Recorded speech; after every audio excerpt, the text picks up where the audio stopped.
What's up, guys? Welcome back to more Reddit stories about entitled people. Hope you're all doing awesome today, and let's begin. My tenant did over $50,000 in damages, and then asked me for a character referral. When my wife, 24, and I, 28 male, were starting out, we had a little old rental house downtown that we leased to male students. When we moved out of the country for a job, I figured it would be easier to rent to one family, rather than chase around 6 separate broke students for rent. Shared bedrooms. The first family that we put in there turned out to be a bad choice on my part. Misty, 40 female, was fine for the first 4 months or so. When I visited in person, the house was noticeably getting gross. They weren't taking care of things. This might have been somewhat forgivable, but then Misty stopped paying rent on time. To make matters worse, there was a plumbing issue that sounded expensive. The toilets were backing up and sewage was soaking the carpets in the basement. The whole place stank. I didn't even know why. The plumber ran a camera down the pipes to see what was happening. He informed me that the clog was a result of a buildup of needles, you know, the kind one might use for drugs. I opted to pay $1,000 to have them use high pressure to flush out the system. Unfortunately, my house was nearly 100 years old, so the high pressure destroyed the clay connector to the city's sewage system. The only way to fix it was to shut down a major residential road and dig to it for 30 grand. Insurance wasn't in any hurry to pay either. I didn't have that kind of cash sitting around at the moment, and Misty was still in there. I wanted to evict Misty, but it would be a long process, and I knew that she would fight tooth and nail to stay as she didn't want to go back to her parents, who lived just down the street. By this point, my house resembled a hoarder's home, and I suspected that drugs were being dealt there. Rather than evicting Misty, I called the health department because they were living with no running water and a porta potty that they rented in the backyard. It was gross. They also had 2 girls there under the age of 10. It took a visit from a team of sheriffs to get her out, and only well after the property was condemned. When Misty finally did leave, she left about 100 pounds of rotting meat on the front lawn. She also left the house a giant mess and stole many of my things. I was so relieved that she was gone that I almost didn't care. She was a major source of stress in my life and in my marriage. It ended up taking several hundred hours and over 50 grand to fix up the house. Eventually, insurance came through for part of it. I tried not to be resentful about the situation, because being a drug addict and living in a condemned building is its own hell. There wasn't anything that I could feel good about doing to her. She was already doomed to live poorly based on her choices. Oddly, Misty had the gal text me to ask for a character referral for a new place, since she didn't have anyone else, other than her parents, presumably. I was dumbfounded, but texted back a thumbs up. Maybe I could save the next guy. Eventually, I did get a call from the next guy asking about Misty.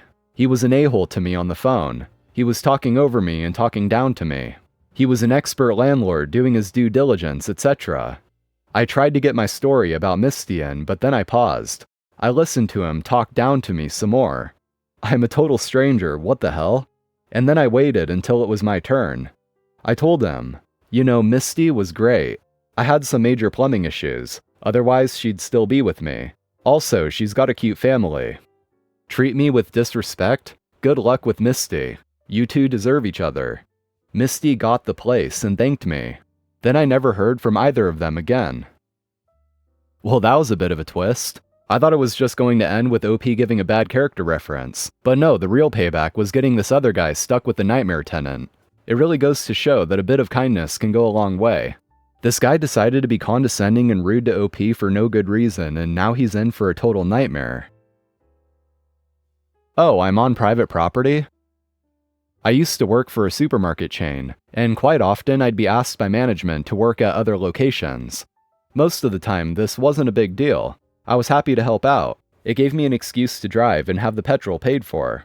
However, one day I was asked to work at a location very far away, at a very early hour of the morning. I initially refused on the grounds that I would have to wake up at around 2 a.m. in order to have a shower, breakfast, and drive to be on site for 5 a.m. After some arm bending from management, I finally relented, and begrudgingly agreed I would do it. Due to the drive not taking nearly as long as I initially expected, I arrived on location at about 4:30 a.m. I waited in my car with the music playing. At 4:50 a.m., I get a loud knock on the car window, nearly making me jump out of my skin. It was the manager for that store, who, never seeing me before, did not know who I was. The conversation went as follows. "You need to leave, this is private property." And I say, "Oh, but..." Interrupting, he says, "I don't care, go now." Quickly realizing I can play this to my advantage, I say, "Oh, I'm sorry, sir. I don't want any problems, of course I'll go right away, sorry." As per his request, I drove home with a smile on my face, knowing that I have the rest of the day free to myself. A few hours later, I get a phone call. I answer the unrecognized number and I recognize the voice immediately.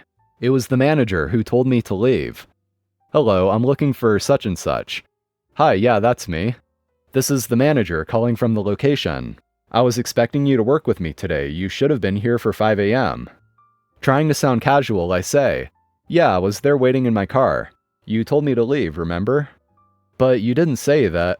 Interrupting, I say, "There are no ifs or buts. I was on private property and was asked to leave. I was legally obligated to do so."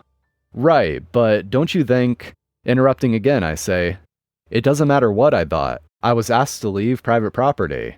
I am not going to break the law and risk getting in trouble with the police." It was at this point he hung up on me. I expected to get in trouble for what had happened, but I never heard anything more about it. This was a few years back now, too. "You were going to call the police on me for doing my job? Okay, carry on." I work for a water company carrying out repairs on burst water mains on an on-call basis of 1 week every 2 months. This particular job happened about 8 years ago. We get a call out that a major pipe feeding a large housing estate had burst and needed repairs ASAP. We head to the yard about 11 p.m. at night to collect our gear and get the plans and drawings of other utilities in the area of the work. We arrive on site, set up the traffic management as per regulations, speak with the inspector that called us out for an exact location of repair. Too much water to mark in the usual way. We set up our barriers and work lights around the work area. We get out our still saw and cut a couple of meters of tar out, ready to start breaking the tar out of the road. Just as I start the jackhammer, Mr. Sleepyhead comes stomping down the street in his slippers and dressing gown, looking rather perplexed. Took my ear protection off to see what he wanted. I could tell it wasn't to offer us a coffee. He then proceeded to tell me you can shut that effing thing off, and F off until it's daytime. I explained that it was emergency work, and that we couldn't have 600 properties get up and have no water in the morning, so it has to be completed now, and our work was fully understood by the council and the police. We then get the usual bollocks of "Do you know who I am?" I refrained from telling him that I knew exactly who he is. He is an irritating arsewipe who is stopping us from working. He then starts turning the air supply off so that I can't use the jackhammer, which was ever so slightly annoying. He then stated that he knew the police chief inspector and would have me arrested if I carried on. I said that I have to carry on as per my emergency work order, and if he carried on obstructing us, I'd have to call the police to get the job finished. Needless to say, he did it again and said, "Call who you like. I'll have you arrested and sacked by morning." By now I was tired, cold, and wet, and starting to get slightly irritated by his actions. I go back to the van and ring the police to explain that we are carrying out emergency work, and we are being prevented from completing it by one of the local residents, and explain what he's doing to stop us working. He stomps off in his now soggy slippers, and I poured a coffee. About 40 minutes later, headlights appear in the distance, so I thought, great, just what we need so we can get done and recharged by 6 a.m. Hopefully. Mr. Sergeant and Mr. Constable arrive and come for a chat to find out what the F is going on, and his words, why the F are we doing it after midnight in the first place? So I proceeded to explain that the water main had burst, and we needed to get the supply restored by 6 a.m. to save between 1,500 to 2,000, only a slight exaggeration, people having no water in the morning when they get up.